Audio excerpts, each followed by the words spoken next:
যদি এই নির্বাচন কমিশনের কোনো চাওয়া থাকে তাহলে আমরা কিডনি বিক্রি করে তার চাওয়া পূরণ করব। তারা বিষ খাবে না, প্রয়োজনে যারা দিবে না তারা পরিবর্তন হয়ে যাবে। যদি নিবন্ধন না দেওয়া হয় তাহলে তারেক ভাইয়ের মতো আমরা সকল চলাই যোদ্ধা এখানে মৃত্যুবরণ করবো ইনশাল্লাহ। আমরা তারেক রহমান ভাইয়ের জীবন আমি ফেরত চাই। আমার ভাই কথা বলতে পারছে না। যদি এই নির্বাচন কমিশনের কোনো চাওয়া থাকে তাহলে আমরা কিডনি বিক্রি করে তার চাওয়া পূরণ করবো, কিন্তু আমাদের দলকে নিবন্ধন দিতে হবে। যদি নিবন্ধন না দেওয়া হয় তাহলে তারেক ভাইয়ের মতো আমরা সকল চলাই যোদ্ধা এখানে মৃত্যুবরণ করবো ইনশাল্লাহ। আমাদের নিবন্ধন দিতেই হবে।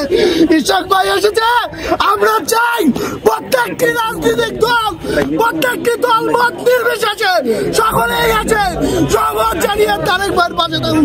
তারেক ভাই জনগণের বন্ধু, জনগণের সেবক।